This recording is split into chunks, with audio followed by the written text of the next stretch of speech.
کہ خاتمہ خراب ہوتا ہے بزرگان دین کے بارے میں لعن طعن کرنے سے، ان پر انگلی اٹھانے سے۔ اسی لیے اللہ کے کسی بھی بندے کو حقیر اور معمولی نہیں سمجھنا چاہیے۔ ہم کو احادیث شریفہ سے پیغام ملتا ہے، کیونکہ اللہ تعالیٰ تمہاری ظاہری شکل و صورت کو نہیں دیکھتا اور تمہارے لباس کو نہیں دیکھتا، وہ تو صرف تمہارے دلوں کو دیکھتا ہے کہ کس کا دل کتنا پاک ہے اور کس کے دل میں کیا نیت ہے۔ اللہ کے پاس دلوں کا اعتبار ہے، ظاہری لباس کا اور ظاہری عادات و اطوار کا کوئی اعتبار نہیں ہے۔ اس کے پاس اصل معتبر دل ہے۔ دل اگر درست ہو انسان کا تو پورا جسم درست ہے، اگر دل بگڑا ہوا ہے تو پورا انسان بگڑا ہوا ہے۔ تو یہ جو بزرگان دین ہوتے ہیں ایسی خستہ حالت میں ہوتے ہیں، اللہ کی خاطر عاجزی اور تواضع اور انکساری اختیار کرتے ہیں۔ مخلوق ان کو حقارت کی نظر سے دیکھتی ہے، مخلوق کے پاس کوئی ان کی ویلیو اور قدر نہیں ہوتی، لیکن ان کا مقام اللہ کے پاس یہ ہوتا ہے کہ اگر یہ اللہ کی قسم کھا لیں، کسی کام کے لیے اللہ سے اگر عرض کریں تو اللہ ضرور ان کی بات سنتا ہے اور ان کی عرضی قبول فرماتا ہے۔ انہی معزز ہستیوں میں برا بن مالک بھی ہیں کہ ان کا اللہ کے پاس یہ مقام ہے کہ اگر یہ اللہ کی قسم کھا کر کہیں، اللہ سے اگر کوئی معروضہ کریں تو یقیناً اللہ ان کا معروضہ قبول فرماتا ہے۔ اسی لیے ہم کو یہ پیغام دیا گیا ہے، یہ ہدایت دی گئی ہے کہ اولیاء کرام تو اولیاء کرام ہیں، ایک عام مومن کو بھی حقیر اور معمولی نہیں سمجھنا چاہیے، کیونکہ اللہ کے پاس کس کا کیا مقام و مرتبہ ہے یہ کوئی جان نہیں سکتا۔ اسی لیے ہر ایک مومن کی عزت اور اس کا احترام کرنا چاہیے۔ ہاں اگر فاسق معلن ہے تو ایسی صورت میں اسے کنارہ کشی اختیار کی جا سکتی ہے، جیسے داڑھی موڑنا ہے، داڑھی کاٹنا ہے اور باجماعت نماز ترک کرنا ہے۔ بلا عذر شرعی کوئی نماز ترک کرتا ہے تو یہ بھی فاسق ہے۔ تو ایسے لوگوں سے ان کی صحبت سے دوری اختیار کرنے کی ضرورت ہے۔ البتہ جس کا فسق ظاہر نہ ہو، سامنے تو متقی پرہیزگار ہو، تو پھر ہم کو ظاہر پر حکم لگانے کا حکم دیا گیا ہے۔ ظاہری اعتبار سے چونکہ ہمارے نزدیک وہ متقی پرہیزگار ہے، ہمارے سامنے سے کوئی ایسا گناہ ظاہر نہیں ہوا تو ہم کو اس پر لعن طعن کرنا درست نہیں ہے۔ حدیث نمبر 3998 مناقب ابی موسیٰ الاشعری رضی اللہ عنہ حدثنا موسیٰ بن عبد الرحمن الکندی حدثنا ابو یحیی الحرانی عن بریدہ بن عبداللہ بن ابی بردہ عن ابی بردہ عن ابی موسیٰ عن النبی صلی اللہ علیہ وسلم انہ قال یا ابا موسیٰ لقد اعطیت مزمارا من مزامیر آل داؤد هذا حدیث غریب حسن صحیح وفی الباب عن بریدہ و ابی ہریرہ و انس۔ حضرت ابو موسیٰ اشعری رضی اللہ عنہ کے فضائل اور مناقب کا بیان۔ حضرت ابو موسیٰ رضی اللہ عنہ سے روایت ہے، نبی اکرم صلی اللہ علیہ وسلم نے ان سے فرمایا، اے ابو موسیٰ تمہیں حضرت داؤد علیہ السلام کی خوش الحانی میں سے خوش آواز عطا کی گئی۔ یہ حدیث غریب حسن صحیح ہے۔ اس باب میں حضرت بریدہ، حضرت ابو ہریرہ اور حضرت انس رضی اللہ تعالی عنہم سے بھی روایات منقول ہیں۔ حضرت سیدنا ابو موسیٰ اشعری رضی اللہ عنہ کو اللہ تعالیٰ نے بہترین آواز عطا فرمائی تھی۔ حضور اکرم صلی اللہ علیہ وسلم نے فرمایا، جیسا کہ حضرت سیدنا داؤد علیہ السلام کی آواز اتنی پیاری اور اتنی میٹھی تھی کہ آپ اتنی خوش الحانی سے زبور کی تلاوت فرمایا کرتے تھے کہ چرند اور پرند بھی اکٹھا ہو کر جمع ہو کر آپ کی تلاوت سنتے تھے اور آپ کا جواب دیتے تھے۔ چنانچہ حضور اکرم صلی اللہ علیہ وسلم فرماتے ہیں کہ حضرت داؤد علیہ السلام کے مزامیر یعنی خوش الحانی کا جو وصف اللہ نے حضرت داؤد علیہ السلام کو عطا کیا تھا، اسی کا ایک حصہ حضرت ابو موسیٰ اشعری رضی اللہ عنہ کو بھی عطا کیا گیا۔ تو اس سے یہ معلوم ہوتا ہے کہ خوش الحانی کے ساتھ قرآن مجید کی تلاوت کرنا بلا تکلف، بتکلف نہیں، جیسے عام طور پر قاری حضرات اللہ ماشاءاللہ بہت کم ایسے ہوتے ہیں جو اخلاص کے ساتھ تلاوت کرتے ہیں، ورنہ بہت سارے قاری صرف سامعین کی داد حاصل کرنے کے لیے، ان کی واہ واہ سننے کے لیے تکلف کے ساتھ قرات کرتے ہیں۔ یہ پسند نہیں ہے، بلکہ خوش الحانی کے ساتھ بلا تکلف قرآن مجید کی تلاوت کی جائے، یہ مستحسن ہے، پسندیدہ ہے۔ اور حضور اکرم صلی اللہ علیہ وسلم نے اس طرح تلاوت کرنے والوں کی ہمت افزائی بھی فرمائی، جیسا کہ حضرت ابی بن کعب کا بھی ذکر اس سے پہلے گزر چکا ہے کہ حضور اکرم صلی اللہ علیہ وسلم نے ان سے قرآن مجید سنا ہے۔ اور حضرت ابو موسیٰ اشعری سے بھی فرمایا کہ داؤد علیہ السلام کو اللہ نے خوش الحانی کا جو وصف عطا فرمایا تھا، پہاڑ چرند پرند سب جب حضرت داؤد علیہ السلام زبور کی تلاوت فرماتے تو سب آپ کی تلاوت بغور سنتے تھے، سماعت کرتے تھے اور جواب بھی دیتے تھے۔ تو اس وجہ سے حضرت داؤد علیہ السلام کو جو خوش الحانی اللہ نے عطا فرمائی، اسی خوش الحانی کا ایک حصہ حضرت ابو موسیٰ اشعری رضی اللہ عنہ کو بھی عطا کیا گیا۔ حدیث نمبر 3999، مناقب سہل بن سعد رضی اللہ عنہ۔ حدثنا محمد بن عبد الله بن بريع حدثنا الفضيل بن سليمان حدثنا ابو حازم عن سهل بن سعد قال كنا مع رسول الله صلى الله عليه وسلم وهو يحفر الخندق ونحن ننقل التراب فيأمر بنا فقال اللهم لا عيش الا عيش الاخره فاغفر للانصار والمهاجره۔ هذا حديث حسن صحيح غريب من هذا الوجه، وابو حازم اسمه سلمة بن دینار الاعرج الزاہد۔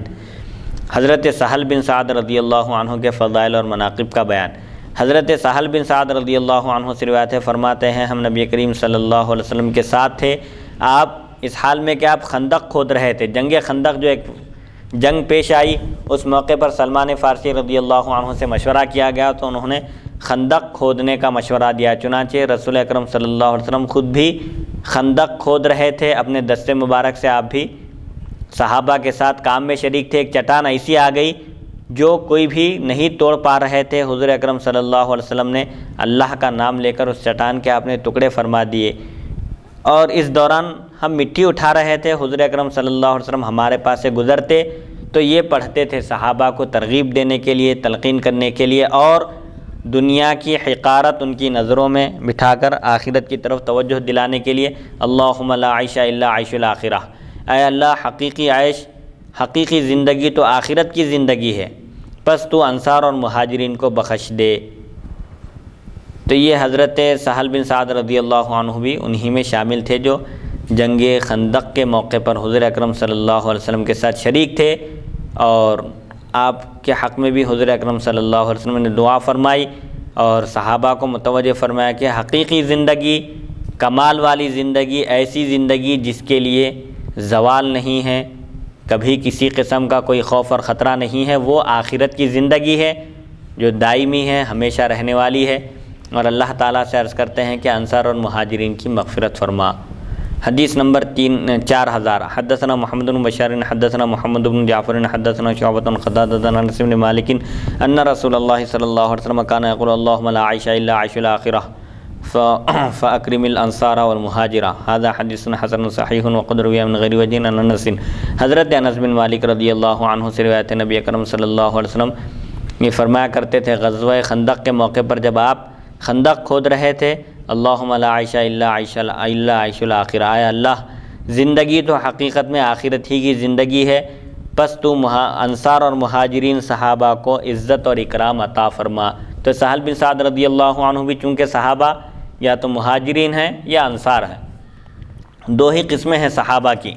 جو مکہ مکرمہ سے ہجرت کیے اور جو مدینہ منورہ میں تھے، جو جنہوں نے مکہ مکرمہ سے ہجرت کرنے والے صحابہ کی مدد فرمائی۔ تو سہل بن سعد رضی اللہ عنہ بھی صحابی ہیں، وہ بھی اس میں شامل ہیں، یا تو انصاری ہیں یا مہاجر ہیں۔ بہرحال حضور اکرم صلی اللہ علیہ وسلم اس حدیث شریف میں آخرت کی زندگی کی طرف توجہ دلا رہے ہیں اور اللہ کی بارگاہ میں عرض کر رہے ہیں کہ انصار اور مہاجرین دونوں گروپ کو صحابہ کے عزت اور احترام اور ان کو اکرام عطا فرما اور ان کی مغفرت فرما۔ حدیث نمبر 4001، باب ما جاء فی فضل من رأى النبی صلی اللہ علیہ وسلم وصحبہ۔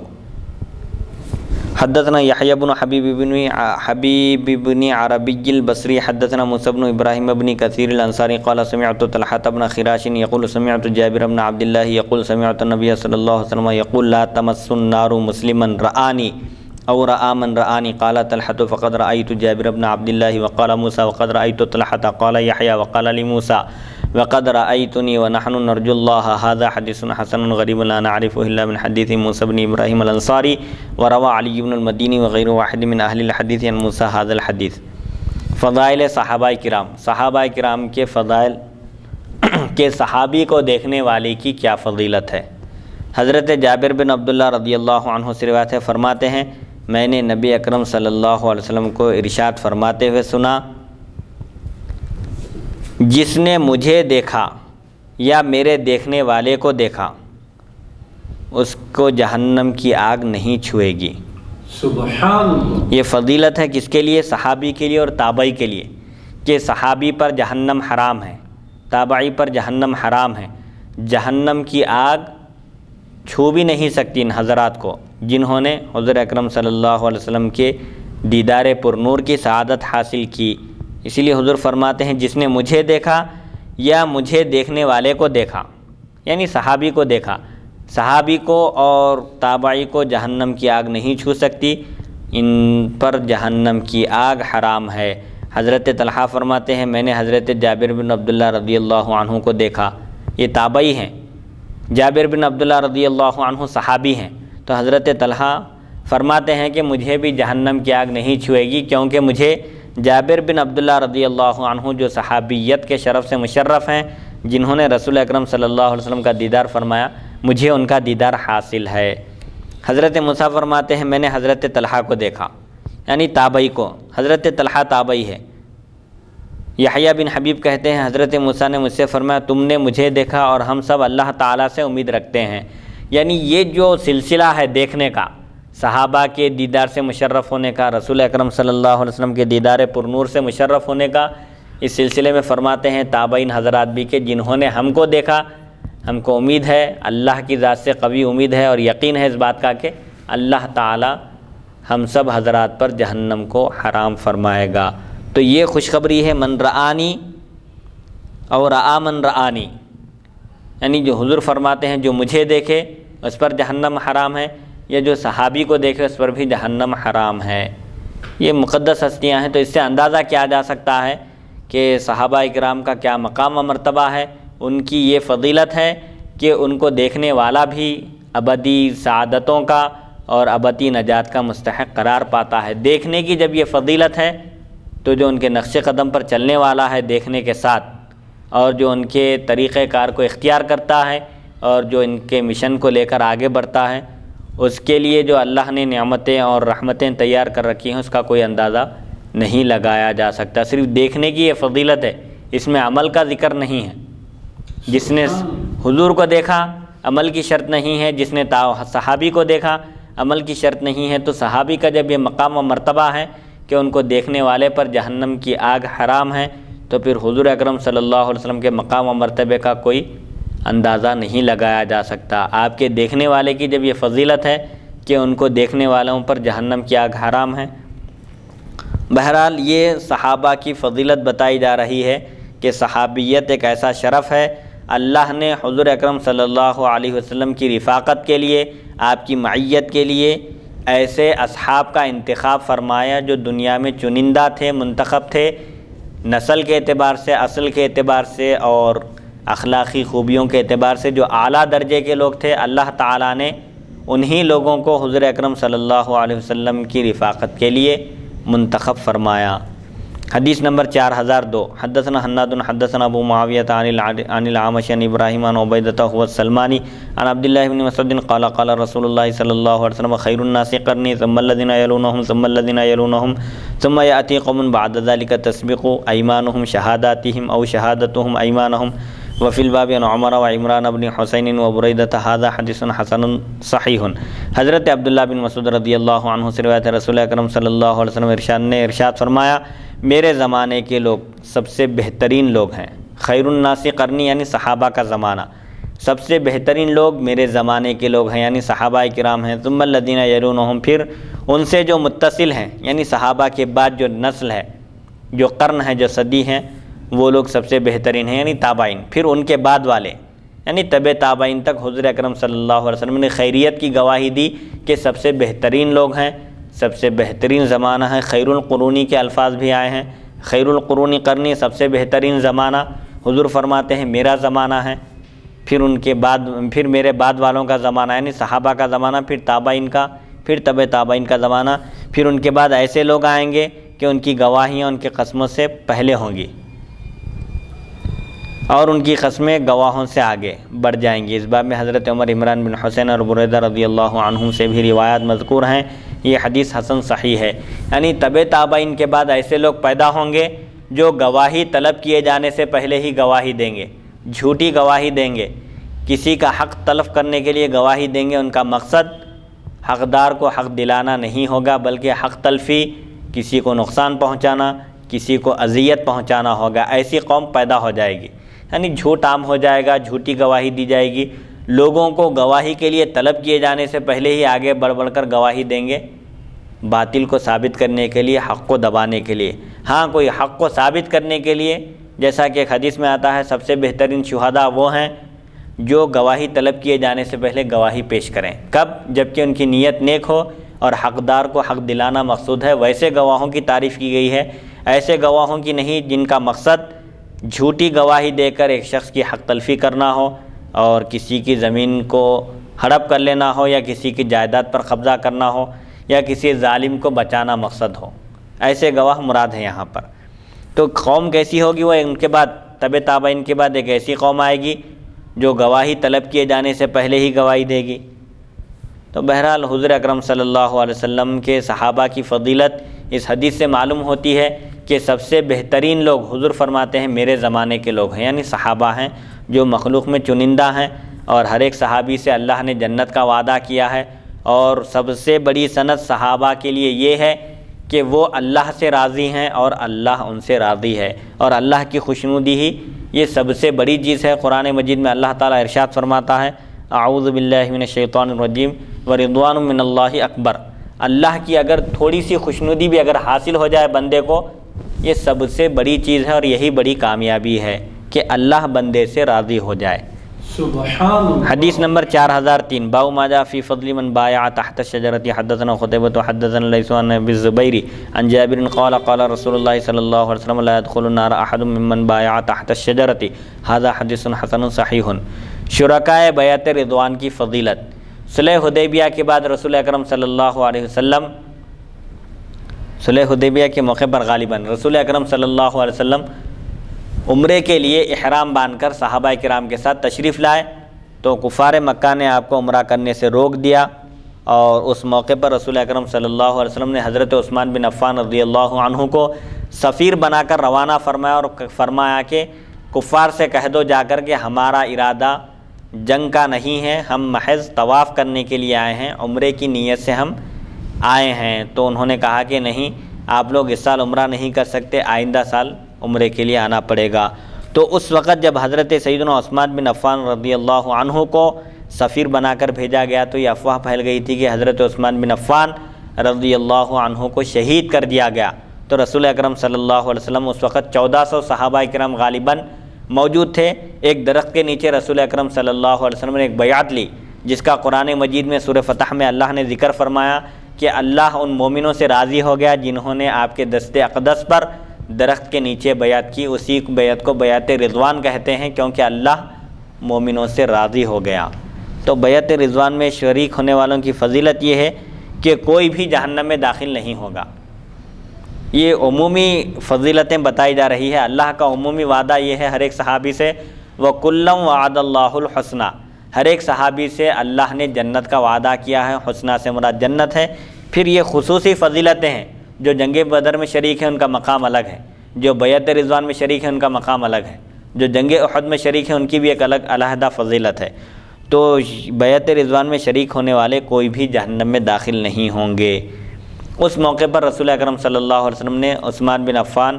رضی اللہ عنہ کے خون کا بدلہ لینے کے لیے آپ نے صحابہ کرام سے ایک بیعت لی، جس کو بیعت رضوان کہتے ہیں۔ ایک درخت کے نیچے وہ بیعت لی گئی۔ 1400 صحابہ کرام غالباً اس وقت موجود تھے، سب نے بیعت کی۔ حضرت جابر رضی اللہ عنہ سے روایت ہے رسول اکرم صلی اللہ علیہ وسلم نے ارشاد فرمایا درخت کے نیچے بیعت کرنے والوں میں سے کوئی شخص بھی جہنم کی آگ میں داخل نہیں ہوگا۔ یہ حدیث حسن صحیح ہے۔ بیعت رضوان کی یہ فضیلت ہے کہ اس فضیلت میں شریک ہونے والے جہنم کی آگ سے محفوظ رہیں گے۔ حدیث نمبر 4004 باب فی من یسب اصحاب النبی صلی اللہ علیہ وسلم حدثنا محمد بن غیلان حدثنا ابو داود انبانا شعبۃ عن الاعمش قال سمعت ذکوان ابا صالح عن ابی سعید الخدری قال قال رسول اللہ صلی اللہ علیہ وسلم لا تسبوا اصحابی فوالذی نفسی بیدہ لو ان احدکم انفق مثل احد ذهبا ما ادرک مد احدهم ولا نصیفه هذا حدیث حسن صحیح ومعنى قوله نصیفه یعنی نصف مده۔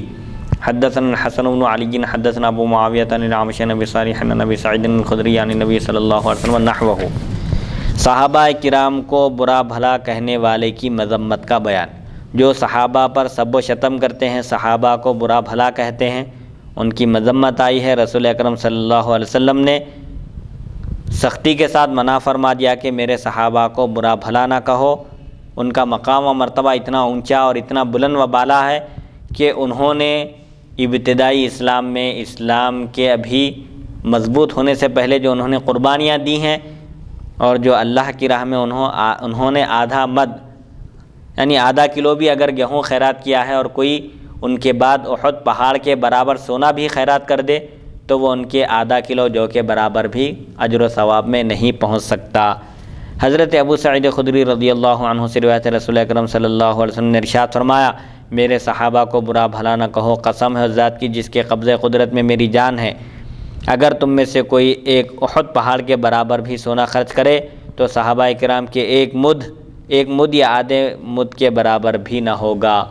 یہ حدیث حسن صحیح ہے۔ حسین بن علی نے بواسطہ ابو معاویہ، اعمش اور ابو صالح حضرت ابو سعید خدری رضی اللہ عنہ سے اس کے ہم معنی مرفوع حدیث روایت کی۔ اسی لیے اہل سنت و جماعت کا اس بات پر اتفاق ہے کہ صحابہ کو برا بھلا کہنا حرام ہے، قطعاً ناجائز ہے، اور ایسے شخص کا خاتمہ اور اس کا انجام نہایت برا ہوگا جو صحابہ کو برا بھلا کہتا ہے، کیونکہ رسول اکرم صلی اللہ علیہ وسلم نے منع فرما دیا کہ میرے صحابہ کو برا بھلا نہ کہو۔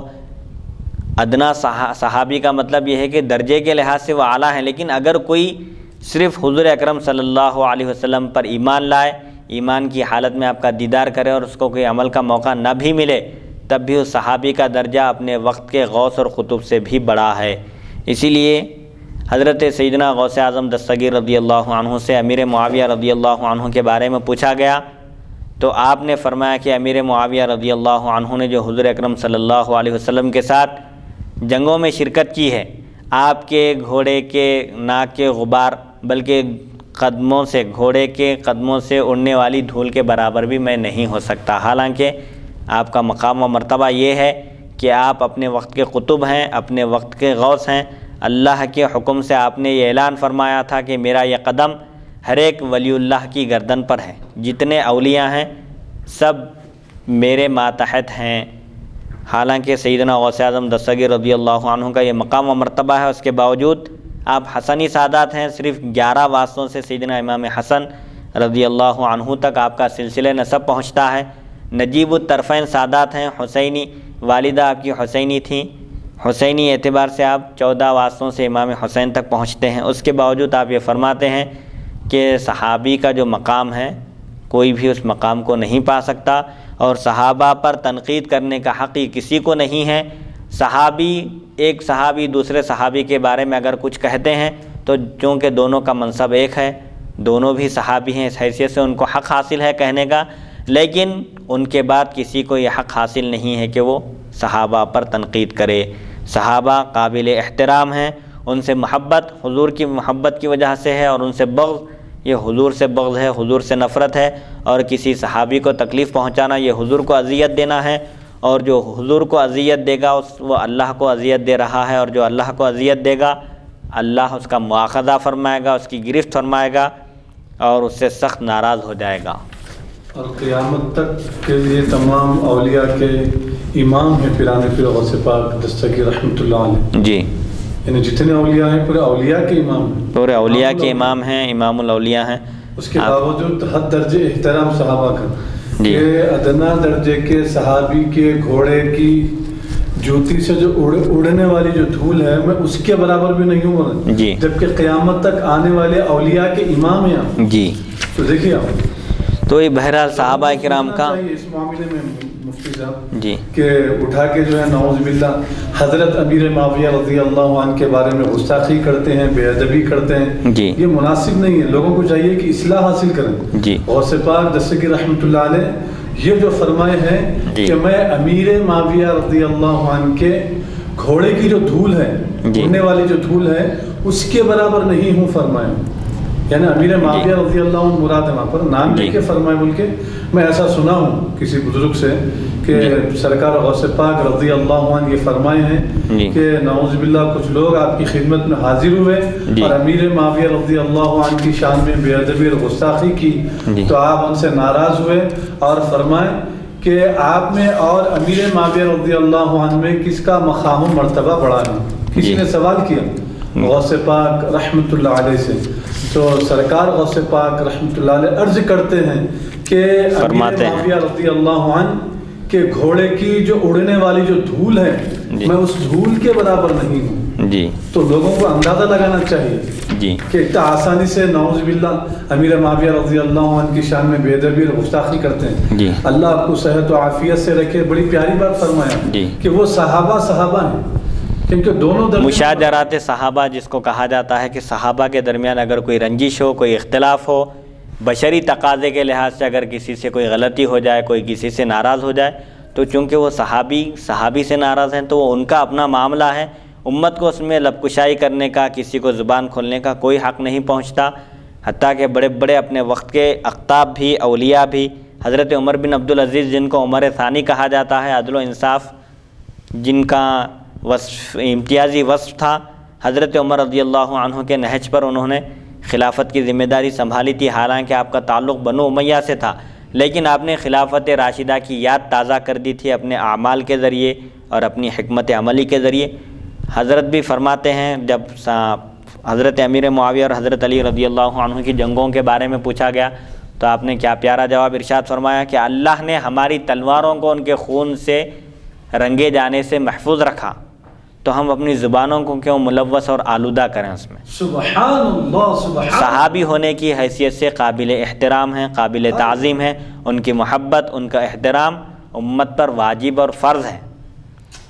البتہ جہاں تک حضرت علی اور حضرت امیر معاویہ رضی اللہ عنہ کی جنگوں کا تعلق ہے، سلسلے میں اہل سنت و جماعت کے اکابر بھی یہی فرماتے ہیں کہ یہ عقیدہ رکھنا چاہیے کہ حضرت علی رضی اللہ عنہ حق پر تھے. امیر معاویہ رضی اللہ عنہ سے خطأ اجتہادی ہوئی، اجتہادی غلطی ہوئی، اور اجتہادی غلطی پر بھی اجر ہے، اجر و ثواب ہے. انہوں نے اجتہاد کیا، عثمان بن عفان رضی اللہ عنہ کے قاتلوں سے آپ کے خون ناحق کا بدلہ لینے کا مطالبہ کیا، لیکن وہاں پر حالات اور ماحول ایسا سازگار نہیں تھا. فتنوں کا آغاز ہو چکا تھا اور ہر طرف قتل و غارت گری اور خون کا میدان معرکہ بپا ہو گیا تھا. اسی لیے حضرت علی رضی اللہ عنہ کے لیے کام مشکل تھا کہ قاتلان عثمان بن عفان رضی اللہ عنہ سے بدلہ لیا جائے. بہرحال صحابہ کے بارے میں گفتگو کرنے کی قطعاً کسی کو بھی اجازت نہیں ہے. حدیث نمبر 4005. حدثنا محمد بن یحییٰ حدثنا یعقوب بن ابراہیم بن سعد حدثنا عبیدۃ بن ابی رائطۃ عن عبد الرحمن بن زیاد عن عبد اللہ بن مغفل قال قال رسول اللہ صلی اللہ علیہ وسلم اللہ اللہ فی اصحابی لا تتخذهم غرضا من بعدی فمن احبهم فبحبی احبهم ومن ابغضهم فببغضی ابغضهم ومن آذاهم فقد آذانی ومن آذانی فقد آذى اللہ ومن آذى اللہ یوشک ان یأخذہ. ھذا حدیث غریب لا نعرفہ الا من ھذا الوجہ. حضرت عبداللہ بن مغفل رضی اللہ عنہ سے روایت ہے، رسول اکرم صلی اللہ علیہ وسلم نے ارشاد فرمایا میرے صحابہ کرام کے بارے میں اللہ سے ڈرو، میرے بعد انہیں اپنی تنقید کا نشانہ نہ بناؤ. جس نے ان سے محبت کی یقیناً اس نے میری خاطر ان سے محبت کی. صحابہ سے محبت محض حضور کی وجہ سے محبت ہے، اور جس نے ان سے بغض رکھا، ان سے نفرت کی، اس نے میرے ساتھ بغض کی وجہ سے ایسا کیا. کسی صحابی سے بغض رکھنے والا یہ نہ سمجھے کہ وہ صرف صحابی سے نفرت کرتا ہے، در حقیقت وہ رسول اکرم صلی اللہ علیہ وسلم سے نفرت کرتا ہے، اور جو حضور سے بغض رکھتا ہے اس کا ٹھکانہ جہنم ہے. جس نے انہیں اذیت پہنچائی صحابہ کو، یقیناً اس نے مجھے تکلیف دی، اور جس نے مجھے اذیت پہنچائی اس نے اللہ کو اذیت پہنچائی. اللہ کو تکلیف کیسے پہنچا سکتا ہے؟ اللہ کو تکلیف پہنچانے کا مطلب یہ ہے کہ اس نے اللہ کو ناراض کیا. جس نے صحابی کو ناراض کیا اس نے رسول اللہ کو ناراض کیا، اور جس نے رسول کو ناراض کیا اس نے اللہ کو ناراض کیا. اور جو اللہ کو ناراض کرے یقین ہے کہ اللہ تعالیٰ اس کی گرفت فرمائے، اس کا مواخذہ کرے اور اس کو اس کے اس عمل کا بدلہ دے، یعنی اس سے حساب کتاب لے. تو بہرحال اس حدیث شریف میں بھی حضور اکرم صلی اللہ علیہ وسلم نے صحابہ کے بارے میں آگاہ کیا، متنبہ کیا کہ صحابہ کے بارے میں الرٹ رہو، آگاہ رہو، قطعاً ان کو اپنی تنقید کا نشانہ نہ بنانا. ان سے محبت میری محبت کی وجہ سے ہے. جو مجھ سے محبت کا دعویٰ کرتا ہے اس کو یقیناً صحابہ سے بھی محبت کرنا لازم ہے، ورنہ وہ اپنے محبت کے دعوے میں جھوٹا ہوگا. اور صحابہ کو اذیت پہنچانے والا اللہ کے غضب کا شکار ہو جاتا ہے، اللہ اس سے ناراض ہو جاتا ہے، اور اللہ جس سے ناراض ہو جاتا ہے اللہ اس کی گرفت بھی فرماتا ہے، اس کو چھوڑتا نہیں۔ حدیث نمبر 4006 حدثنا محمد بن غیلان حدثنا اظہر السمان عن سلیمان التیمی عن خداش عن ابی الزبیر عن جابر عن النبی صلی اللہ علیہ وسلم قال لَيَدْخُلَنَّ الْجَنَّةَ مَنْ بَايَعَ تَحْتَ الشَّجَرَةِ إِلَّا صَاحِبَ الْجَمَلِ الْأَحْمَرِ هذا حدیث غریب۔ حضرت جابر رضی اللہ عنہ سے روایت ہے، نبی اکرم صلی اللہ علیہ وسلم نے فرمایا جن لوگوں نے درخت کے نیچے بیعت کی یقیناً وہ ضرور جنت میں جائیں گے، لیکن سرخ اونٹ والا نہیں جائے گا جنت میں۔ یعنی ایک جد بن قیس نامی ایک منافق تھا، اپنی اونٹنی کے پہلو سے چمٹ کر لوگوں سے چھپا پھرتا تھا اور بیعت میں شریک نہیں ہوا۔ ایک منافق تھا جو بیعت میں شرکت کی سعادت حاصل نہیں کیا، تو رسول اکرم صلی اللہ علیہ وسلم نے اس کو الگ کر دیا، بیعت رضوان میں شریک ہونے والوں سے آپ نے اس کو مستثنیٰ کر دیا، الگ کر دیا، اور فرمایا کہ سرخ اونٹ والا شخص جنت میں داخل نہیں ہوگا، اس کے علاوہ بقیہ جتنے لوگ بیعت رضوان میں شرکت کی سعادت حاصل کیے وہ سب جنتی ہیں۔ حدیث نمبر 4007 حدثنا قتيبة حدثنا ليس عن ابي الزبير عن جابر ان عبدا لحاطب جاء الى رسول الله صلى الله عليه وسلم يشكو حاطبا فقال يا رسول الله لا يدخلن حاطب النار فقال كذبت لا يدخلها فانه شهد بدرا والحديبية هذا حديث حسن صحيح۔ اس حدیث سے حضور اکرم صلی اللہ علیہ وسلم کا علم غیب بھی ثابت ہوتا ہے کہ آپ یہ جانتے ہیں کہ کون جنتی ہے، کون جنت میں داخل ہوگا اور کس کا ٹھکانہ جہنم ہے، حالانکہ یہ صرف اللہ ہی جانتا ہے کہ کون جنتی ہے اور کون دوزخی ہے، لیکن اس نے حضور اکرم صلی اللہ علیہ وسلم کو اپنے فضل سے ان باتوں کا علم بھی عطا فرمایا۔ حضرت جابر رضی اللہ عنہ سے روایت ہے، حاطب بن ابی بلتع کے غلام نے رسول اکرم صلی اللہ علیہ وسلم کی خدمت میں حاضر ہو کر حاطب کی شکایت کرتے ہوئے کہا یا رسول اللہ صلی اللہ علیہ وسلم حاطب ضرور جہنم میں داخل ہوں گے، تو آپ صلی اللہ علیہ وسلم نے فرمایا تم جھوٹے ہو، وہ جہنم میں داخل نہیں ہوں گے۔ کیوں؟ کیونکہ وہ بدر میں اور حدیبیہ صلح حدیبیہ کے موقع پر انہوں نے شرکت کی ہے۔ جنگ بدر میں شریک ہونے والے صحابہ سے اللہ نے جنت کا وعدہ کیا، ان سے فرمایا اعملوا ما شئتم فقد غفرت لکم، تم اب جو چاہے عمل کرو تمہاری بخشش ہو چکی ہے۔ خدا نخواستہ اگر وہ لوگ گناہ بھی کرتے تو مواخذہ نہیں ہوتا تھا، لیکن وہ صحابہ کرام تھے، ہر آن ہر لمحہ ان کے دلوں میں اللہ کا خوف اور اس کی خشیت موجود تھی، اسی وجہ سے وہ کبھی گناہ کی طرف رخ بھی نہیں کرتے تھے۔ تو حاطب ابن ابی بلتع بھی بدری صحابہ میں سے ایک تھے، ان کے غلام نے ان کی شکایت کرتے ہوئے رسول اللہ صلی اللہ علیہ وسلم سے عرض کیا کہ حاطب تو جہنم میں جائیں گے، تو حضور فرمایا کہ تم جھوٹے ہو، تم جھوٹ بول رہے ہو، وہ جہنم میں نہیں جا سکتے۔ کیوں؟ اس لیے کہ ان کو بیک وقت جنگ بدر میں بھی شریک ہونے کا اعزاز حاصل ہے، اللہ نے جنگ بدر میں شریک ہونے والوں کی مغفرت فرما دی اور ان سے جنت کا وعدہ فرمایا، اور بیعت رضوان میں بھی انہیں شرکت کی سعادت حاصل ہے، پھر وہ کیسے جہنم میں داخل ہو سکتے ہیں؟ دو خوشخبریاں انہوں نے حاصل کی ہے، دو مرتبہ ان سے جنت کا وعدہ کیا گیا۔ حدیث نمبر 4008 حدثنا ابو قریب حدثنا عثمان بن ناجیۃ عن عبد الله بن مسلم بن ابي طیبۃ عن عبد الله بن بریدۃ عن ابيه قال قال رسول الله صلی اللہ علیہ وسلم ما من احد من اصحابي يموت بارض الا بعث قائدا ونورا لهم يوم القيامه هذا حديث غريب وقد روي هذا الحديث عن عبد الله بن مسلم بن ابي طیبۃ عن ابن بریدۃ عن النبي صلی اللہ علیہ وسلم مرسل وهذا صح۔ حضرت بریدہ رضی اللہ عنہ سے روایت ہے، رسول اکرم صلی اللہ علیہ وسلم نے ارشاد فرمایا میرے کوئی صحابی کسی خطے زمین میں انتقال کر جائے تو وہ قیامت کے دن ان لوگوں کے قائد اور روشنی بنا کر اٹھائے جائیں گے۔ صحابہ کرام دین متین کی تبلیغ اور اس کی نشر و اشاعت کے لیے رسول اکرم صلی اللہ علیہ وسلم کے ظاہری حیات میں بھی انہوں نے مختلف مقامات کا رخ کیا تھا، اور آپ کے وصال باکمال کے بعد بھی صحابہ کرام مختلف علاقوں میں پہنچے اور انہوں نے دعوت دین کا فریضہ انجام دیا۔ حضور فرماتے ہیں کہ جس خطے میں جس علاقے میں میرے کسی ایک صحابی کا انتقال ہو جائے تو وہ قیامت کے دن اس خطے والوں کے لیے فخر ہوگا کہ وہ صحابی ان کے قائد، ان کے لیڈر اور ان کے لیے روشنی بن کر اٹھیں گے قیامت کے دن۔ ان کی روشنی میں لوگ میدان حشر کی طرف آگے بڑھیں گے۔ یہ فضیلت ہے کہ جس سرزمین پر کسی صحابی کا وصال ہوتا ہے وہاں کے لوگوں کے لیے ایک خوشخبری ہے کہ وہ صحابی قیامت کے دن ان کے قائد ہوں گے، ان کو اللہ کی بارگاہ میں لے کر پہنچنے والے ہوں گے، اور ان کے لیے روشنی کا سبب ہوں گے، محشر کی تاریکیوں میں ذریعہ ہوں گے۔ حدیث نمبر 4009 حدثنا ابو بکر بن نافع حدثنا النضر بن محمد حدثنا سیف بن عمر عن عبید اللہ بن عمر نافع عن ابن عمر قال قال رسول اللہ صلی اللہ علیہ وسلم اذا رأيتم الذين يسبون اصحابي فقولوا لعنة الله على شريكم هذا حديث منكر لا نعرفه من حديث عبید اللہ بن عمر الا من هذا الوجه۔ حضرت ابن عمر رضی اللہ عنہما سے روایت رسول اکرم صلی اللہ علیہ وسلم نے ارشاد فرمایا، جب تم ان لوگوں کو دیکھو جو میرے صحابہ کرام کو برا بھلا کہتے ہیں تو تم کہو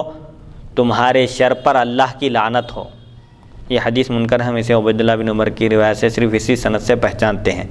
یعنی حضور اکرم صلی اللہ علیہ وسلم نے ارشاد فرمایا، جب تم ایسے لوگوں کو دیکھو جو میرے صحابہ کو تنقید کا نشانہ بناتے ہیں، ان کو برا بھلا کہتے ہیں، ان پر اعتراض کرتے ہیں اور ان کی شخصیتوں پر انگلی اٹھاتے ہیں، تو ایسے موقع پر اگر ایسے لوگوں کو دیکھو، ایسے لوگوں کی گفتگو سنو تو کہو کہ تمہارے شر پر اللہ کی لعنت ہو، جو تم زبان درازی کر رہے ہو صحابہ کے بارے میں۔ اور یہ قیامت کی نشانیوں میں سے ایک نشانی ہے کہ بعد والے لوگ پہلے والے لوگوں پر لعنت کریں گے، یہ قیامت کی ایک نشانی ہے۔ چنانچہ آج دیکھنے میں آتا ہے مختلف قسم کے فرقے رونما ہو چکے ہیں، عجیب وغیرہ فرقے، خاص طور پر شیعہ کا جو فرقہ ہے وہ صحابہ کرام پر تبرہ کرتا ہے اور نعوذ باللہ من ذالک 3-4 صحابہ کے علاوہ کسی کو بھی مسلمان نہیں مانتا۔ یہ سب سے بڑی بدبختی کی بات ہے۔ اگر کوئی ایسا کہتا ہے تو اس کا مطلب یہ ہے کہ حضور اکرم صلی اللہ علیہ وسلم نے جو 23 سال محنت شاقہ فرمائی آپ نے اور دن رات ایک کر دیا آپ نے، شب و روز آپ نے دعوت دین کا فریضہ انجام دیا، نعوذ باللہ من ذالک کوئی کہنے والا یہ کہہ سکتا ہے کہ حضور اکرم صلی اللہ علیہ وسلم 23 سال محنت کیے، 1 لاکھ سے زائد حجۃ الوداع کے موقع پر صحابہ کرام کا مجمع تھا، نعوذ باللہ من ذالک۔ شیعہ جو کہتے ہیں کہ سب حضور پاک علیہ الصلوۃ والسلام کے وصال با کمال کے بعد مرتد ہو گئے، دین اسلام سے پھر گئے، صرف 3 یا 4 صحابہ مسلمان تھے، یہ حضور اکرم صلی اللہ علیہ وسلم کی ذات اقدس پر سب سے بڑا بہتان ہے۔ یہ بات لازم آتی ہے اس سے کہ حضور اکرم صلی اللہ علیہ وسلم کی تربیت نعوذ باللہ من ذالک ناقص رہی کہ آپ اتنی محنت کیے لیکن آپ کے جانثار صحابہ آپ کے بعد حضرت علی رضی اللہ عنہ کے معاملے میں بالکل دین اسلام سے بھی ہٹ گئے، نعوذ باللہ من ذالک۔ ایسی بات کوئی قطعاً کہہ نہیں سکتا اور کہنے والا کافر ہو جاتا ہے۔ اسی لیے جہاں تک صحابہ کا معاملہ ہے، چاہے صحابہ ہو، اہل بیت اطہار ہو، سیدنا علی مرتضیٰ کرم اللہ وجہہ کا معاملہ ہو یا سیدنا ابو بکر صدیق رضی اللہ عنہ کا معاملہ ہو، صحابہ کے بارے میں احتیاط کرنا چاہیے، بلکہ صحابہ کے بارے میں جو عقیدے کی کتابوں میں ہم کو جو ہدایت دی گئی ہے وہ یہ ہے کہ تمام صحابہ سے محبت کرنا چاہیے، تمام صحابہ کی تعظیم کرنا چاہیے، ان کا احترام کرنا چاہیے، ان کے فرق مراتب، ان کے مراتب کو متعین کرنے والے ہم نہیں ہیں۔ حضور اکرم صلی اللہ علیہ وسلم نے جو درجہ بندی فرمائی ہے اور ائمہ امت نے جو احادیث شریفہ کی روشنی میں جو ترتیب بتائی ہے، اس ترتیب سے ہم کو فضیلت کے قائل ہونا ہے۔ جہاں تک معاملہ محبت کا ہے، عقیدت کا ہے، تو ہر ایک صحابی سے محبت اور عقیدت ہونا چاہیے۔ اسی لیے محدثین نے جو ترتیب بتائی ہے، صحابہ کرام سب کے سب قابل احترام ہیں، لیکن سب سے اعلیٰ اور ارفع درجہ خلفائے راشدین کا ہے۔ سب سے پہلے سیدنا ابو بکر صدیق، پھر حضرت عمر فاروق، پھر حضرت عثمان بن عفان، پھر حضرت سیدنا علی مرتضیٰ کرم اللہ وجہہ، ان کے بعد بقیہ 6 صحابہ جن کا شمار عشرہ مبشرہ میں ہوتا ہے، پھر ان 10 صحابہ کے بعد جنگ بدر میں شریک ہونے والے صحابہ، پھر ان کے بعد جنگ احد میں شریک ہونے والے صحابہ، اور پھر ان کے بعد بیعت رضوان میں شریک ہونے والے صحابہ۔ اہل بیت اطہار کا بھی ایک مقام ہے، حسنین کریمین کا بھی ایک مقام ہے۔ حضور اکرم صلی اللہ علیہ وسلم نے ہر ایک کے علیحدہ فضائل بیان فرمائے، لہٰذا اعتدال والا جو مسلک ہے وہ اہل سنت و جماعت کا مسلک ہے، جو ایک وقت صحابہ کرام کی بھی تعظیم کرتے ہیں، اہل بیت اطہار کا بھی احترام کرتے ہیں، اہل بیت اطہار سے بھی محبت کرتے ہیں، صحابہ سے بھی محبت کرتے ہیں، کسی کی شان میں گستاخی نہیں کرتے۔ یہی مسلک اعتدال والا مسلک ہے، کسی ایک طرف رجحان نہ ہو، صرف صحابہ کی تعظیم ہو رہی ہے، اہل بیت اطہار کو مطعون کیا جا رہا ہے، ان پر لعن طعن کیا جا رہا ہے، ان کو برا بھلا کہا جا رہا ہے، یہ بھی قطعاً حرام ہے۔ اور ایسا بھی نہیں ہونا چاہیے کہ صرف اہل بیت اطہار کی طرف رجحان ہو گیا ہے اور صحابہ کو برا بھلا کہہ رہے ہیں، بلکہ نعوذ باللہ من ذالک ان کے ایمان کو چیلنج کر رہے ہیں، ان کے ایمان کے بارے میں گفتگو ہو رہی ہے، یہ بھی قطعاً حرام ہے۔ لہٰذا صحابہ سے بھی محبت ہونا چاہیے، اہل بیت اطہار سے بھی محبت کرنا چاہیے۔ حدیث نمبر 4010، باب ما جاء فی فضل فاطمہ رضی اللہ عنہا، حدثنا قتیبہ حدثنا لیث عن ابن ملیکۃ عن المسور ابن مخرمۃ قال سمعت النبی صلی اللہ علیہ وسلم یقول وهو علی المنبر ان بنی ہشام ابن المغیرۃ استأذنونی فی ان ينکحوا ابنتهم علی بن ابی طالب فلا آذن ثم لا آذن الا ان يريد ابن ابی طالب ان يطلق ابنتی وينکح ابنتهم فإنها بضعة منی یریبنی ما ارابها ویؤذینی ما آذاها، هذا حدیث حسن صحیح۔ حضرت سیدہ فاطمہ زہرا رضی اللہ تعالی عنہ کی فضیلت کا بیان۔ آپ سیدۃ النساء ہیں، سیدۃ النساء اہل الجنہ، تمام جنتی عورتوں کی سردار ہیں۔ حضرت مسور بن مخرمہ رضی اللہ عنہ سے روایت ہے، میں نے نبی کریم صلی اللہ علیہ وسلم کو منبر پر فرماتے ہوئے سنا کہ بنی ہشام بن مغیرہ نے مجھ سے اجازت مانگی، اجازت طلب کی کہ وہ اپنی لڑکی حضرت علی بن ابی طالب رضی اللہ عنہ کے نکاح میں دیں۔ میں انہیں اجازت نہیں دیتا، پھر میں انہیں اجازت نہیں دیتا، پھر میں انہیں اجازت نہیں دیتا، مگر یہ کہ علی بن ابی طالب میری صاحبزادی کو طلاق دے کر ان کی لڑکی سے نکاح کر لیں۔ فاطمہ رضی اللہ عنہ میرے جگر کا ٹکڑا ہیں، ان کی تکلیف میری تکلیف ہے، جو چیز انہیں اذیت دے، تکلیف پہنچائے، یقیناً وہ چیز میرے لیے بھی اذیت ناک ہے۔ یہ حدیث حسن صحیح ہے۔ حضرت سیدہ فاطمہ زہرا رضی اللہ عنہ کی فضیلت اور منقبت بیان کی جا رہی ہے۔ حضرت سیدنا علی بن ابی طالب کرم اللہ وجہہ کو نکاح کا پیغام بھیجا گیا، حضور اکرم صلی اللہ علیہ وسلم نے انہوں نے اجازت طلب کی تو آپ نے فرما دیا کہ فاطمہ رضی اللہ عنہ جب حضرت علی رضی اللہ عنہ کے نکاح میں جب تک ہوں اس وقت تک دوسری کسی خاتون سے نکاح کرنا حضرت سیدنا علی رضی اللہ عنہ کے لیے جائز نہیں، کیونکہ ایسا کرنے سے حضرت فاطمہ رضی اللہ عنہ کو تکلیف ہوگی، اور حضرت فاطمہ رضی اللہ عنہ کی تکلیف حضور اکرم صلی اللہ علیہ وسلم کی تکلیف ہے، کیونکہ فاطمہ رضی اللہ عنہ حضور کے اکرم صلی اللہ علیہ وسلم کے جگر کا ٹکڑا ہیں، یعنی آپ کی محبوب اور چہیتی صاحبزادی ہیں، جنہیں حضور اکرم صلی اللہ علیہ وسلم سب سے زیادہ چاہتے تھے۔ اسی لیے حضور فرماتے ہیں کہ اگر علی رضی اللہ عنہ اس خاندان کی لڑکی سے نکاح کرنا چاہیں تو صرف ایک ہی صورت ہے کہ وہ فاطمہ رضی اللہ عنہ کو طلاق دے دیں، اس رشتے کو ختم کر دیں، اس کے بعد انہیں اجازت ہے کہ وہ جس سے چاہیں شادی کریں۔ تو اس سے حضور اکرم صلی اللہ علیہ وسلم کا اختیار بھی معلوم ہوتا ہے کہ قرآن مجید میں تو 4 نکاح کرنے کی بشرط عدل و انصاف اجازت دی گئی ہے۔ کوئی 4 بیویوں کے درمیان انصاف کر سکتا ہے، عدل و انصاف کا معاملہ کر سکتا ہے، ان کے نان نفقے کی ذمہ داری اٹھا سکتا ہے، تو اس کو شرعاً 4 نکاح کرنے کی اجازت ہے۔ لیکن حضور اکرم صلی اللہ علیہ وسلم نے حضرت علی رضی اللہ عنہ کو فاطمہ رضی اللہ عنہ کے ہوتے ہوئے دوسرا نکاح آپ نے حضرت علی رضی اللہ عنہ کے لیے حرام قرار دیا، اس لیے کہ اللہ نے آپ کو یہ اختیار عطا فرمایا کہ آپ نہ صرف قرآن مجید کے شارح ہیں، قرآن مجید کی آیتوں کی تشریح فرمانے والے ہیں، بلکہ اللہ نے آپ کو قانون وضع کرنے کا بھی اختیار فرمایا کہ آپ اپنی زبان اقدس سے اگر کسی چیز کو فرض قرار دیں تو وہ فرض ہو جاتی ہے، اور اگر کسی چیز کو واجب قرار دیتے ہیں تو وہ واجب ہو جاتی ہے۔ بہرحال ایسی بہت ساری مثالیں ہیں جس سے حضور اکرم صلی اللہ علیہ وسلم کا شارع یعنی قانون ساز ہونا بھی معلوم ہوتا ہے، جیسا کہ سراقہ بن مالک رضی اللہ عنہ ہجرت کے موقع پر انعام کی خواہش میں، انعام کی حرص میں حضور اکرم صلی اللہ علیہ وسلم کو تلاش کرنے کے لیے نکلے، آپ کے قریب تک پہنچے، جس غار میں حضور اکرم صلی اللہ علیہ وسلم اور ابو بکر صدیق رضی اللہ عنہ قیام کیے ہوئے تو اس غار تک پہنچے۔ حضور اکرم صلی اللہ علیہ وسلم نے حکم دیا زمین کو، تو زمین نے ان کے گھوڑے کے پیروں کو، قدموں کو روک لیا۔ حضرت سراقہ رضی اللہ عنہ نے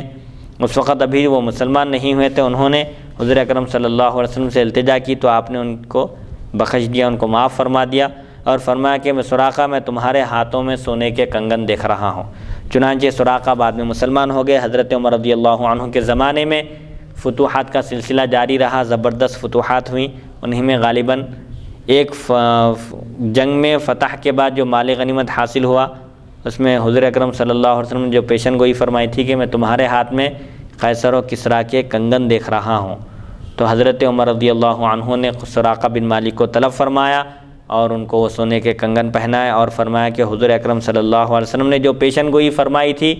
وہ حرف بحرف صحیح ثابت ہوئی، سچ ثابت ہوئی۔ تو اس سے حضور اکرم صلی اللہ علیہ وسلم کا اختیار بھی معلوم ہوتا ہے کہ سونا مرد کے لیے حرام ہے، لیکن حضور اکرم صلی اللہ علیہ وسلم کو اللہ نے یہ اختیار دیا تھا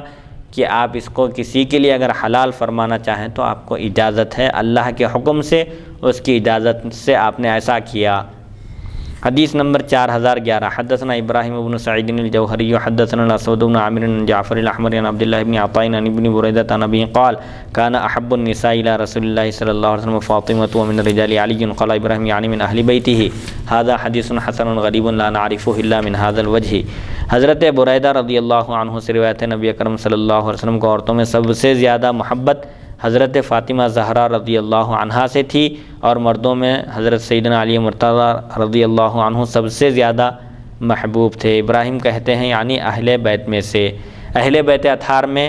فاطمہ رضی اللہ عنہا حضور اکرم صلی اللہ علیہ وسلم کو سب سے زیادہ محبوب تھیں،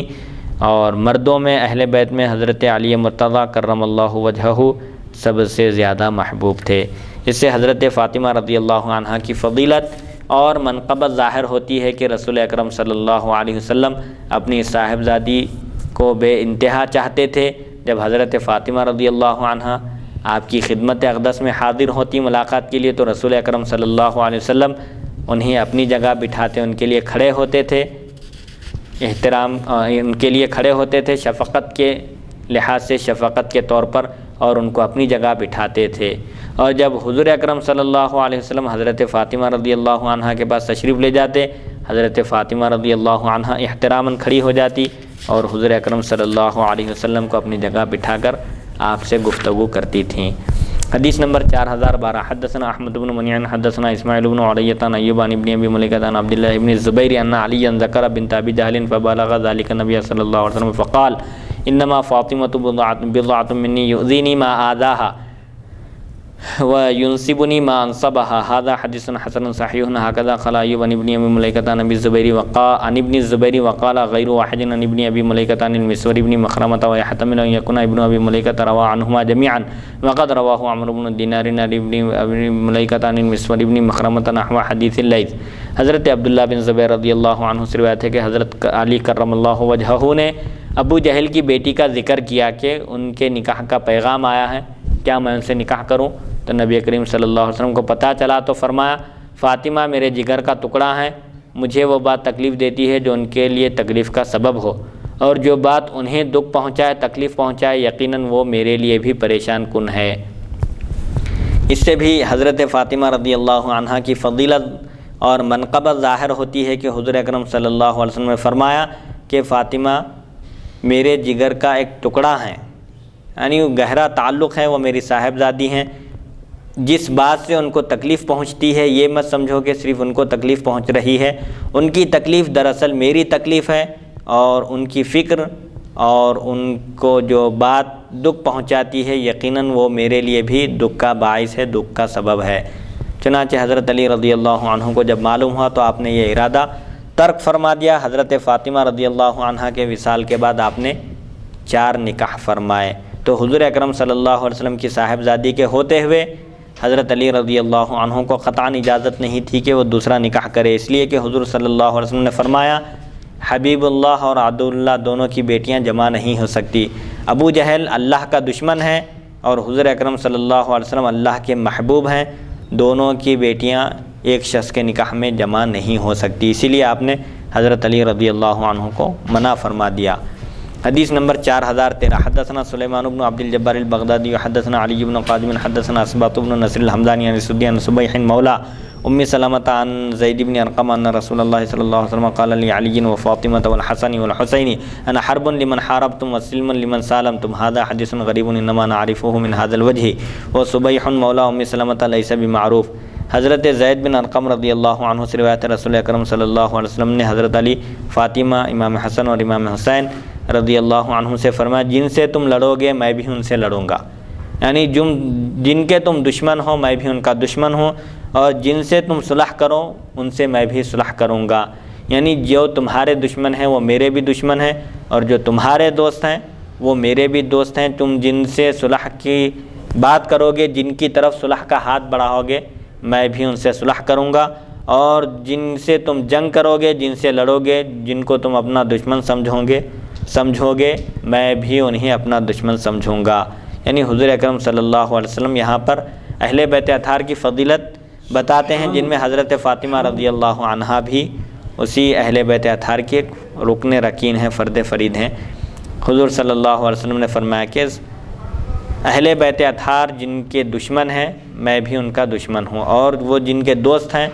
میں بھی ان کا دوست ہوں۔ حدیث نمبر 4014 حدثنا محمد بن غیلان حدثنا ابو احمد الزبیری حدثنا سفیان الزبیدی بن شہر بن حوشب بن ام سلمۃ ان النبی صلی اللہ علیہ وسلم جلل علی الحسن والحسین وعلی وفاطمہ کسان ثم قال اللهم هؤلاء اهل بیتی وحامتی اذهب عنهم الرجس وطهرهم تطهیرا فقالت ام سلمۃ وانا معهم یا رسول اللہ قال انك على خیر۔ هذا حدیث حسن صحیح وهو احسن شیء روی فی هذا الباب وفي الباب عن انس وعمر بن ابی سلمۃ وابی الحمراء۔ حضرت ام سلمہ رضی اللہ عنہا سے روایت ہے، نبی اکرم صلی اللہ علیہ وسلم نے امام حسن، امام حسین، علی مرتضیٰ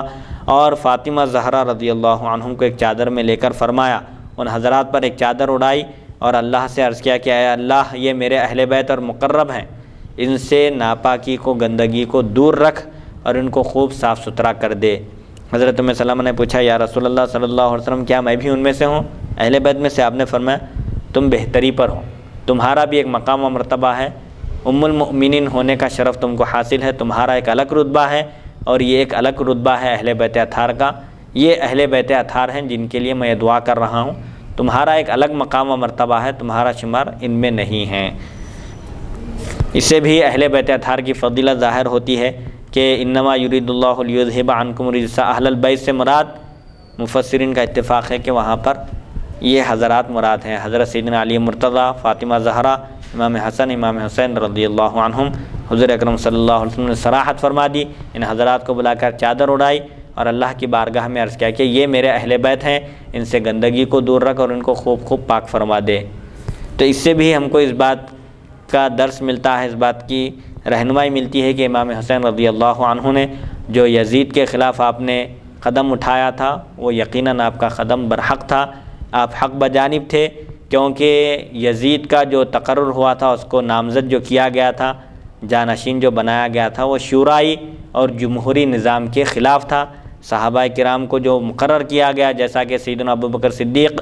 رضی اللہ عنہ کو مقرر کیا گیا، تو وہ خود سے مقرر نہیں ہوئے، اس عہدے کے طالب نہیں ہوئے، بلکہ صحابہ کرام نے سب نے اتفاق کر کے جمہوری طریقے سے حضرت سیدنا ابوبکر صدیق رضی اللہ عنہ کو خلیفہ منتخب فرمایا۔ حضرت ابوبکر صدیق رضی اللہ عنہ نے اپنے وصال سے پہلے حضرت عمر کو خلیفہ منتخب فرمایا، اور یہ بھی فرمایا کہ عمر سے میری کوئی رشتہ داری نہیں ہے، اس وقت امت میں سب سے بہترین عمر رضی اللہ عنہ ہیں، ان سے افضل کوئی نہیں ہے، اور مجھے یقین ہے اور اللہ کی ذات سے امید ہے کہ عمر رضی اللہ عنہ خلافت کے تقاضوں کو پورا کریں گے۔ لوگوں نے عرض کیا کہ ان کے مزاج میں شدت ہے، تو آپ نے فرمایا کہ جب ذمہ داری آ جائے گی تو انشاءاللہ ان کے مزاج میں نرمی بھی آ جائے گی، ان کا مزاج بدل جائے گا۔ اور پھر جب حضرت عمر بن خطاب رضی اللہ عنہ کی شہادت کا واقعہ پیش آیا، آپ نے بھی وصال سے پہلے بعض لوگوں نے آپ سے عرض کیا کہ آپ اپنے بیٹے ابن عمر کو خلیفہ بنا دیں، تو آپ نے فرمایا کہ نہیں، یہ شورائی نظام ہے، اسلام میں باپ کے بعد بیٹا وارث ہونا یہ اسلامی نظام نہیں ہے۔ اسلام جمہوریت کا مزاج رکھتا ہے اور شورائی مزاج رکھتا ہے کہ عوام کے حوالے کر دیا جائے، وہ جس کو اہل سمجھتے ہیں اس کو اپنا خلیفہ منتخب کر لیں۔ تو آپ نے اس وقت کیا کیا؟ 6 افراد کے نام پیش کیے امت کے درمیان، اور عوام میں بھی ہر حرکت و ناقص نہیں، جس کے اندر لیاقت اور صلاحیت ہو، جو اچھے اور برے میں امتیاز کرنے کی صلاحیت رکھتا ہو، وہ مراد ہے۔ چنانچہ آپ نے 6 صحابہ کے نام پیش کیے جن کو دنیا میں ہی جنت کی خوشخبری دی گئی تھی۔ اب وہ 6 افراد میں سے 2 دستبردار ہو گئے، پھر دونوں نے ان میں سے حضرت علی رضی اللہ عنہ اور حضرت عثمان بن عفان سے تنہائی میں گفتگو کی، خلافت کی ذمہ داریوں سے باخبر کیا، آگاہ کیا کہ خلیفہ بننے کے بعد یہ ذمہ داریاں عائد ہوتی ہے، آپ ان کو ادا کر سکیں گے یا نہیں۔ بہرحال حضرت علی رضی اللہ عنہ نے پسو پیش کیا، تردد کا اظہار کیا، لیکن اکثر صحابہ حضرت عثمان بن عفان رضی اللہ عنہ کو خلیفہ بنانے کے حق میں تھے، ان کی جان فشانیوں کی وجہ سے، اور انہوں نے جو اسلام کے لیے قربانیاں دی تھی۔ خود رسول اللہ صلی اللہ علیہ وسلم نے بھی ترتیب بتا دی تھی کہ ان کے بعد انہوں، پھر ان کے بعد، یہ صراحتاً آپ نے نہیں فرمایا تھا، لیکن اشارتاً و کنایتاً یہ سلسلہ تھا خلافت کا، حضرت عثمان بن عفان رضی اللہ عنہ کو منتخب کیا گیا۔ آپ کے بعد بھی پھر شورائی نظام چلا، حضرت علی رضی اللہ عنہ کو خلیفہ منتخب کیا گیا۔ پھر آپ کے وصال با کمال کے بعد حضرت سیدنا امام حسن مجتبی رضی اللہ عنہ کو امت نے باتفاق آرا تمام لوگوں کی متفقہ رائے سے آپ کو خلیفہ منتخب کیا۔ 6 مہینے کے بعد پھر فتنے کا بازار گرم ہوا، ہر طرف خانہ جنگی شروع ہو گئی، اور چونکہ خلافت اعلیٰ منہاج نبوت کے نہج پر جو خلافت کا جو نظام تھا اس کے مکمل 30 سال بتائے گئے تھے۔ حضور اکرم صلی اللہ علیہ وسلم نے ارشاد فرمایا تھا کہ خلافت اعلیٰ منہاج نبوت کی مدت 30 سال ہے، اس کے بعد بادشاہت کا آغاز ہوگا۔ تو چونکہ خلافت کی مدت ختم ہو چکی تھی، اس لیے سیدنا حسن مجتبی رضی اللہ عنہ نے امیر معاویہ رضی اللہ عنہ کے حق میں دستبرداری اختیار کر لی۔ لوگوں نے آ کر آپ کو آر دلائی اور کہا کہ آپ کی وجہ سے ہمارا سر شرم سے جھک گیا ہے۔ آر کا مطلب آر دلانے کا مطلب یہ ہے کہ آ کر کسی سے کہنا کہ تمہاری وجہ سے ہم کسی کو منہ دکھانے کے لائق نہیں رہے، یعنی تانے دینا اور لعن طعن کرنا اور برا بھلا کہنا۔ تو آپ نے فرمایا کہ العار خیر من النار، نار سے تو آر بہتر ہے، یہ دنیاوی آر ہے اور یہ کوئی آر نہیں ہے، بلکہ میں یہ نہیں چاہتا کہ میری وجہ سے مسلمانوں کا خون بہایا جائے، اسی وجہ سے میں نے خلافت سے دستبرداری اختیار کر لی۔ آپ نے امیر معاویہ رضی اللہ عنہ کے حق میں دستبرداری اختیار کی تھی، اور یہ حضور اکرم صلی اللہ علیہ وسلم کی پیشن گوئی بھی تھی۔ آپ نے فرمایا تھا کہ یہ میرے فرزند سید ہیں، لوگوں کی ضرورتوں کی تکمیل کرنے والے ہیں، اللہ ان کے ذریعے مسلمانوں کی 2 بڑی جماعتوں کے درمیان صلح کروائے گا۔ اگر آپ اس وقت صلح نہ کرتے اور خلافت کے لیے اپنے ارادے پر، اپنے فیصلے پر اٹل رہتے تو بہت سارے مسلمانوں کا خون بہہ جاتا تھا۔ آپ نے مسلمانوں کا ناحق خون بہانے سے بچانے کے لیے مسلمانوں کی جان اور مال کی حفاظت کی خاطر آپ نے بڑی قربانی دی اور خلافت سے دستبرداری اختیار کی۔ تو یہ بھی ہم کو اس بات سے اشارہ ملتا ہے، اللہ تعالیٰ نے جو قرآن پاک میں فرمایا کہ اللہ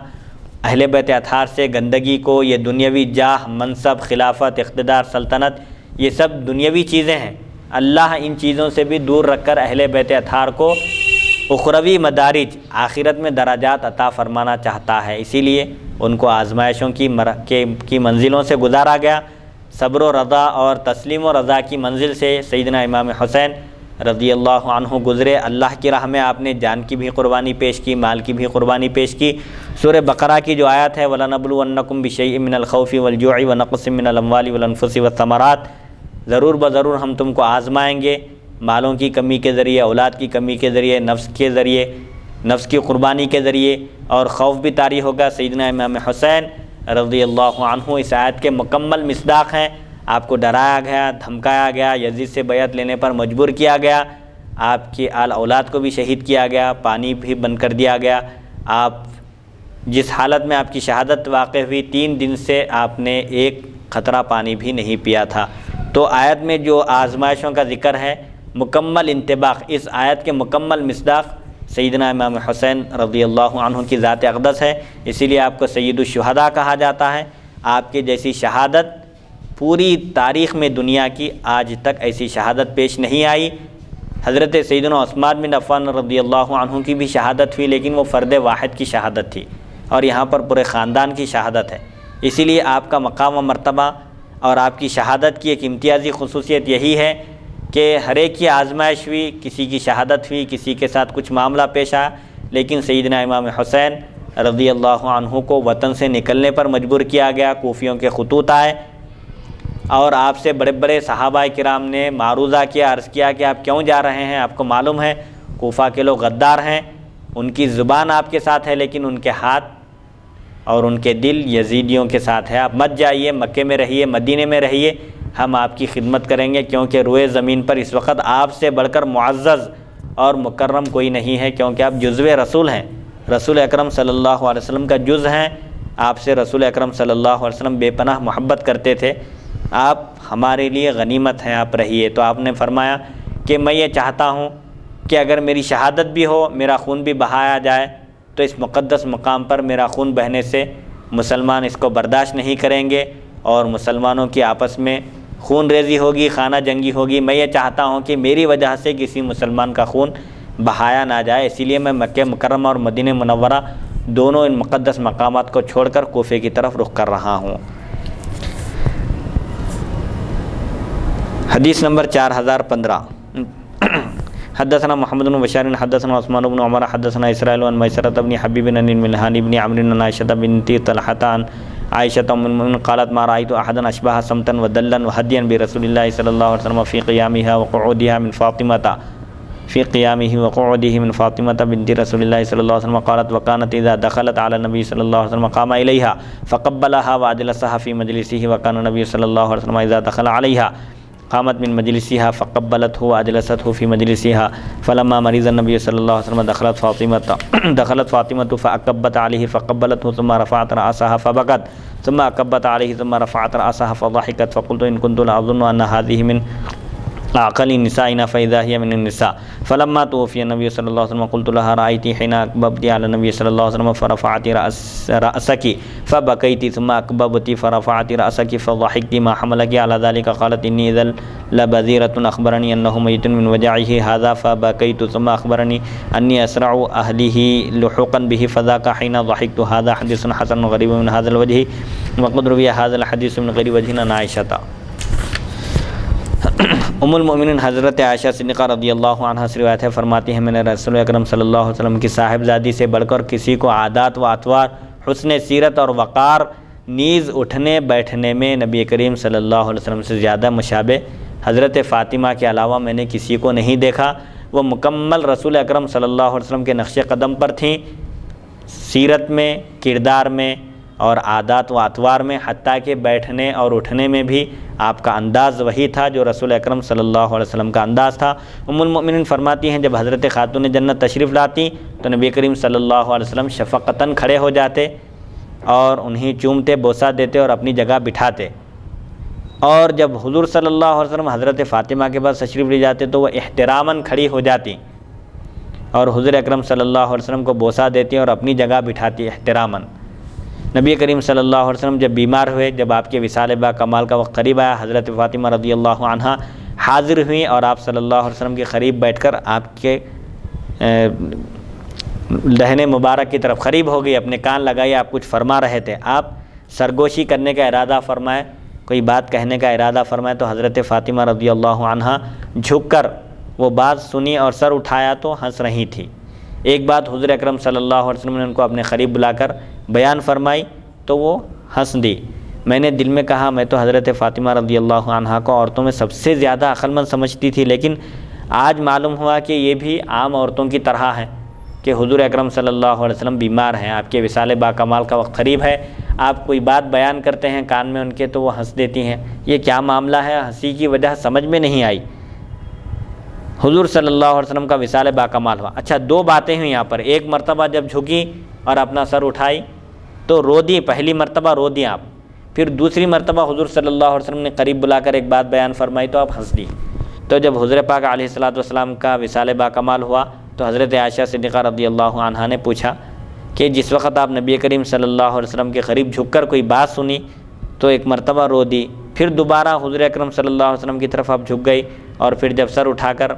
بیٹھی تو آپ ہنس دی۔ کیا بات ہے؟ اس کی وجہ کیا ہے؟ حکمت کیا ہے؟ اور اس میں راز کیا ہے؟ سمجھ میں نہیں آیا۔ اب راز فاش کیے تو بہتر ہے۔ تو حضرت خاتون جنت حضرت سیدہ فاطمہ زہرا رضی اللہ عنہا نے فرمایا میں اب وہ راز فاش کر دیتی ہوں۔ وہ راز یہ ہے کہ حضور صلی اللہ علیہ وسلم نے پہلی مرتبہ جب سرگوشی فرمائی تو آپ نے فرمایا کہ اب میرے وصال با کمال کا وقت قریب آ گیا ہے، یہ سن کر میں رو دی۔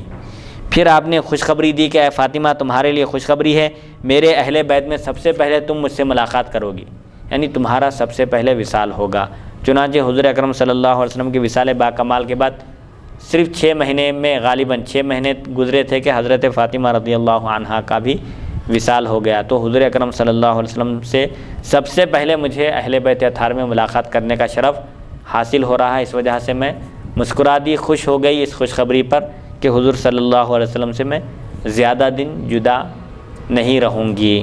سبحان اللہ سبحان اللہ۔ حدیث نمبر 4016۔ اس سے معلوم ہوتا ہے کہ حضور صلی اللہ علیہ وسلم کو اس بات کا بھی علم ہے کہ کس کا کب وصال ہونے والا ہے اور کون سب سے پہلے آپ سے ملاقات کرنے والے ہیں۔ اسی لیے تو آپ فرمائیں فاطمہ رضی اللہ عنہا کے کان میں کہ میرے اہل بیت اطہار میں تم سب سے پہلے مجھ سے ملاقات کرو گے، یعنی تمہارا سب سے پہلے وصال ہوگا۔ یہ علم غیب ہی ہے جو اللہ نے حضور اکرم صلی اللہ علیہ وسلم کو عطا فرمایا۔ حالانکہ قرآن میں اللہ نے فرمایا کہ کوئی نفس نہیں جانتا کہ وہ کب مرے گا، اور کوئی دوسرے کے بارے میں بتا بھی نہیں سکتا کہ کس کی موت کب آنے والی ہے، لیکن اللہ نے حضور اکرم صلی اللہ علیہ وسلم کو یہ سب علوم اپنے فضل و کرم سے عطا فرمائے تھے۔ حدیث نمبر 4016 حدثنا حسین بن زید الکوفی وحدثنا عبد السلام بن حرب عن ابی الحجاف عن جمیع بن عمیر التیمی قال دخلت مع عمتی علی عائشہ فسألت ای الناس کان احب الی رسول اللہ صلی اللہ علیہ وسلم قالت فاطمۃ فقیل من الرجال قالت زوجها ان کان ما علمت صواما قواما هذا حدیث حسن غریب۔ حضرت جمع بن عمیر تیمی رضی اللہ عنہ سے روایت ہے کہ میں اپنی پھوپھی کے ساتھ حضرت عائشہ صدیقہ رضی اللہ عنہا کی خدمت میں حاضر ہوا اور پوچھا رسول اکرم صلی اللہ علیہ وسلم کو سب سے زیادہ کون محبوب تھے؟ ام المؤمنین رضی اللہ عنہا نے فرمایا فاطمہ۔ عرض کیا گیا مردوں میں سے کون؟ فرمایا ان کے شوہر۔ جہاں تک میں جانتی ہوں وہ بہت زیادہ روزہ رکھنے والے اور راتوں کو عبادت کے لیے بہت کھڑے ہونے والے تھے۔ کون؟ حضرت سیدنا علی ابن ابی طالب کرم اللہ وجہہ، دن میں روزہ رکھتے اور رات میں شب بیداری کرتے اللہ کو راضی کرنے کے لیے۔ تو یہ بھی بڑی منقبت ہے کہ تمام عورتوں میں سب سے زیادہ رسول اکرم صلی اللہ علیہ وسلم کے چہیتے حضرت فاطمہ رضی اللہ عنہا تھی۔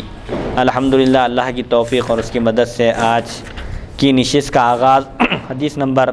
3997 سے ہوا تھا۔ الحمدللہ